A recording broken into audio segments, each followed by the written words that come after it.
Lagu Semua Baik merupakan lagu yang simpel, tapi kalau kita nyanyikan secara berulang-ulang, dapat membawa kita ke dalam hubungan yang sangat dekat dengan Tuhan. Bahkan, ada yang mengkategorikan lagu ini selevel dengan Amazing Grace, karya John Newton.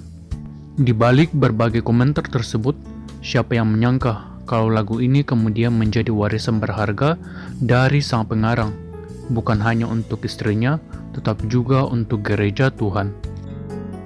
Lagu Semua Baik diciptakan oleh Budi Haryanto dan Tommy Widodo. Nama Tommy Widodo mungkin sudah familiar, karena Tommy adalah personil grup dari band Kristen terkenal yaitu One Way. Tetapi banyak yang tidak mengenal dengan Budi Haryanto. Budi Haryanto memang sudah berpulang ke rumah Bapa di tahun 2000. Namun data-data seputar kehidupan dan pelayanannya dapat diperoleh melalui sahabatnya yaitu Tommy dan juga Yani, istri almarhum. Bagi istri dan keluarganya, almarhum Budi meninggalkan warisan lewat lagu Semua Baik. Menurut Tommy, almarhum Budi memang pergi dengan tidak meninggalkan warisan kekayaan apapun untuk keluarganya. Tetapi, melalui lagu Semua Baik, itulah sebenarnya menjadi warisan kekayaan. Karena mencuatnya lagu tersebut, rupanya telah menjadi berkat, bukan hanya bagi Yani dan Mikael anaknya, juga bagi orang yang percaya, bahkan juga bagi orang-orang yang tidak pernah dilihat oleh Budi. Apa yang pernah dijanjikan almarhum Budi kepada Yani pada saat-saat terakhirnya telah digenapi Tuhan dengan memelihara kehidupan istri dan anak yang ditinggalkan. Sayangnya, Budi tidak sempat mendengar lagu ini direkam saat ia masih ada di muka bumi ini. Lagu Semua Baik direkam untuk pertama kalinya beberapa tahun kemudian dalam album anak-anak bernama Revi, dan sejak itu mulai dinyanyikan di banyak gereja. Peredaran lagu ini begitu cepat dan sangat memberkati umat Tuhan, bahkan lebih dari yang Budi perkirakan. Kini lagu Semua Baik tidak hanya dapat dinyanyikan dalam bahasa Indonesia, tetapi juga telah ditranslate ke dalam bahasa Jepang dan bahasa Inggris. Kisah dibalik terciptanya lagu ini terjadi sekitar tahun 1991, bermula dari persahabatan Tommy dan Budi. Saat itu mereka bersama-sama belajar musik di gereja serta mulai melayani. Budi adalah anak pertama dari 5 bersaudara dari sebuah keluarga yang sangat sederhana. Hobinya bermain gitar dan menciptakan lagu. Dia seorang yang rajin dan setia melayani melalui komsel, persekutuan doa, sekolah minggu, sampai acara-acara kebaktian. Dia selalu pergi melayani Tuhan ditemani sepedanya.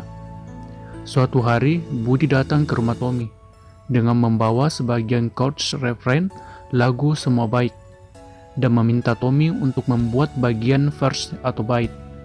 Akhirnya terciptalah lagu Semua Baik secara lengkap dalam waktu singkat karena inspirasi dari Tuhan. Sejak itu, Tommy dan Budi berpisah. Tommy melanjutkan studi ke luar kota. Beberapa waktu kemudian, Tommy mendengar bahwa Budi sakit komplikasi dan meninggal dunia. Budi meninggalkan istri dan seorang anak yang tunarungu. Melengkapi kisahnya, Yani, istri almarhum, menceritakan bahwa Budi pulang ke rumah Bapa di surga pada tanggal 12 April tahun 2000 karena mengidap penyakit jantung. Ketika penyakit Budi semakin parah, mereka sempat berpisah karena keadaan. Budi harus menjalani terapi pengobatan di Temanggung, sementara Yani bekerja di Solo untuk membiayai keluarga.